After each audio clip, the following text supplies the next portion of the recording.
Ayoko na dito. Umalis na tayo dito. Hindi na ako makakatagal pa dito. Eh paano nga tayo aalis? Wala tayong pera. Eh di magjajapan ako.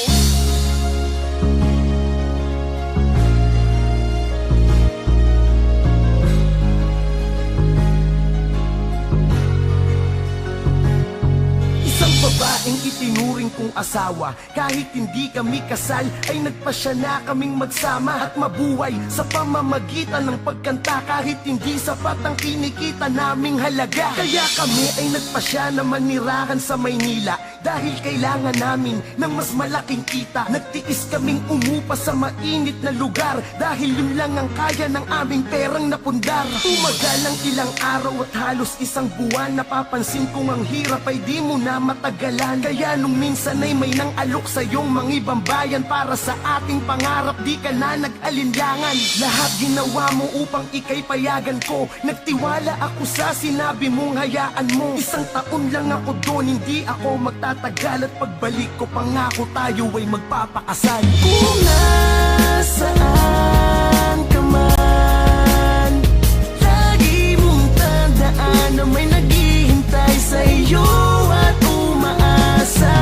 At kung hindi ka na magbabalik, kahit gaano kasakit ay pipilitin kong kalimutan ka. Kahit mahal kita. Sa sobrang pangungulila, ako ay nanghihina.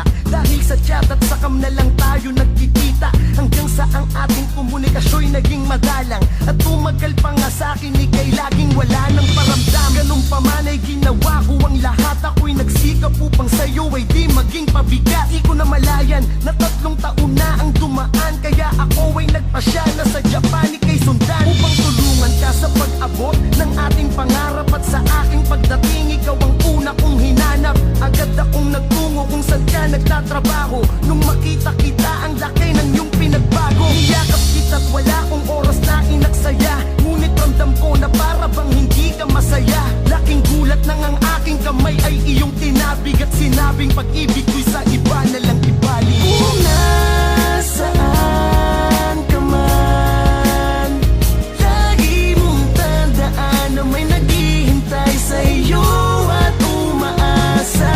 At kung hindi ka na magbabalik, kahit gaano kasakit ay pipilitin kong kalimutan ka. Kahit mahal kita. Walang awa mo ang aking pinagtabuyan. Matapos mo kong paasahin sa wala, ngayon ay papayuhan mo ako. Natanggapin na lang na di talaga tayo. Kahit anong gawin ko ay hindi na magbabago ang iyong isip. Dahil nakamit mo na ang iyong pangarap, kaya di ka natuwa na ikaw ay aking hinanap. Para sa kayamanan ako'y iyong pinabayaan at iyong pinagpalit sa isang matandang mayaman. Dinamdam ko ang iyong pagpapaasa habang ako'y labis na nagdurusa, ika'y nagpapakasasa. Ginawa kong inspirasyon ang nangyari upang magsipag baka sakali sa aking pagyaman ika'y mabawi. Luwa ay aking inawit, naglakad papalayo habang sinasabing sana'y maging masaya kayo. Sa pagsara mo ng pinto, sabay sa pagbagsak ng luwa. Hanggang kailan ba ako masasaktan at magdurusa?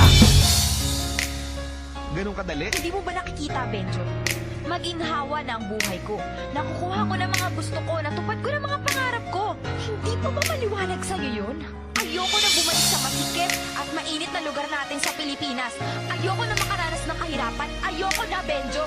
Kaya please, umalis ka na. Hindi ako aalis, Umalis ka Cherry. na. Hindi ako aalis hanggat hindi kita kasama. Ayoko na At sa'yo. sa aking ilang taong pagtatrabaho sa Japan, kahit gano kahirap ay kinaya kong pagtyagaan. Dahil sa kagustuhan kong ika'y bawiin, di ko inasahang may darating upang ang lungkot ko'y pawiin. Isang babae na di umalis sa aking tabi nung mga panahong binabalot ako ng bigati. Mabigat man ang loob ko'y nagawa niyang pag-aanin, kaya di nagtagal siya'y aking natutunang mahalin. At lumipas pa ang ilang taon habang kami nagtatagal, ay nagpasya na kaming dalawa na magpakasal. Kami ay naging masaya't wala na akong mahihiling. Ngunit di ko inasahan ng iyong biglang pagdating. Ika'y umiiyak at sa'kin nagmamakaawa, at sinabing hiwalay na kayo ng iyong asawa. Kala mo sa iyong pagbabalik ako'y natutuwa. Lakas pa ng loob mong sabihin ika'y mahal ko pa. Kahit na konti sa iyo'y wala na akong nadarama. Natuto na ako matapos mo ako gawing tanga. Hindi mo ko madadaan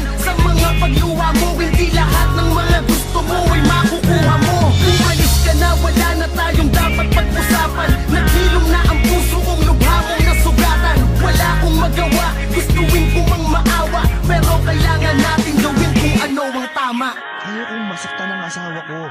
habang may panahon pa, itama natin yung mga pagkakamali natin. Paano ako? Benjo, mahal kita. Kailan mo ba ako mapapatawad sa minsan pagkakamaling nagawa ko sa'yo? Cherry, please naman oh. Idilat mo nga yung mata mo sa katotohanan. May asawa at anak na ako. Hindi na ako yung karapat-dapat na lalaki para sa'yo. Maganda pa yung hinaharap mo, Cherry. Huwag mo ikulong yung sarili mo sa pagmamahal sa isang taong may pamilya na.